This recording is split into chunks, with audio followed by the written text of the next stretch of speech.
قانون کے راستے کے اوپر چلنا جو کورٹ کا امتیاز تھا، صرف بابری مسجد کے فیصلے نے ایک راستہ دکھایا کہ نہیں، ان تمام قوانین اور قواعد کی لائبریریوں کو، ان کے کتابوں کو آگ لگاؤ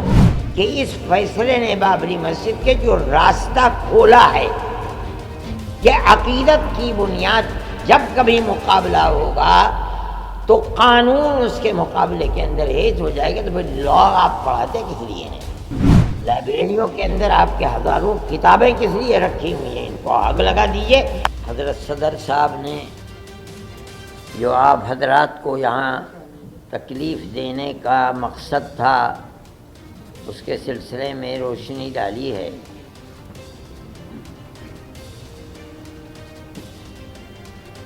مسلمان ملک کی آزادی کے بعد اس طرح کے مسائل میں گھرا ہوا ہے۔ بابری مسجد کا مسئلہ تھا، لیکن اسی زمانے میں مختلف مسجدوں کے مسئلے، خود دلی کی جامع مسجد کا مسئلہ ہے، احمد آباد کی مسجد کا مسئلہ ہے، سنبھل کی مسجد کا مسئلہ ہے، متھرا ہے، یہ تمام مسائل اٹھ رہے تھے۔ لیکن اس وقت جس تیزی کے ساتھ یہ مسائل اٹھے ہیں، ان سے یہ محسوس ہوتا ہے کہ قانون کو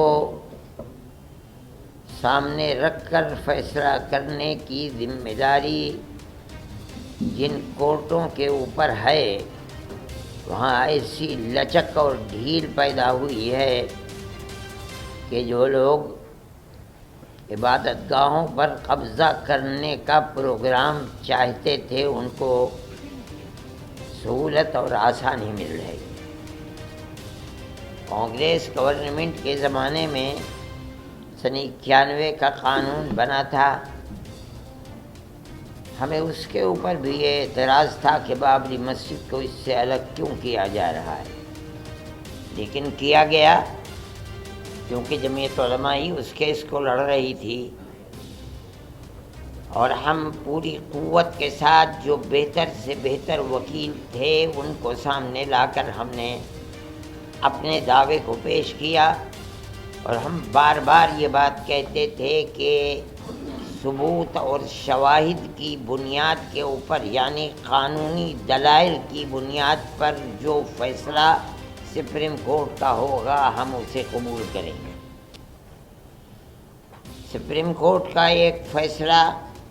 کہ مسجد اپنی جگہ ہے، کسی مندر کو توڑ کر نہیں بنائی گئی، یعنی جہاں بابری مسجد ہے وہ رام جنم بھومی نہیں ہے، یہ فیصلہ کورٹ نے دے دیا سپریم کورٹ میں۔ یہ دلیل تھی، سروے ہوا تھا، سروے سے ثابت ہوا کہ یہاں کوئی دوسری عمارت نہیں تھی۔ لیکن ایک دوسرا فیصلہ کہ ہم یہ مسجد اکھاڑے کو دیتے ہیں، اس کی کوئی دلیل، کوئی ثبوت، کوئی شواہد نہیں۔ سپریم کورٹ کے اس فیصلے نے، آپ خود دنیا کو دیکھیں، ملک کو دیکھیں،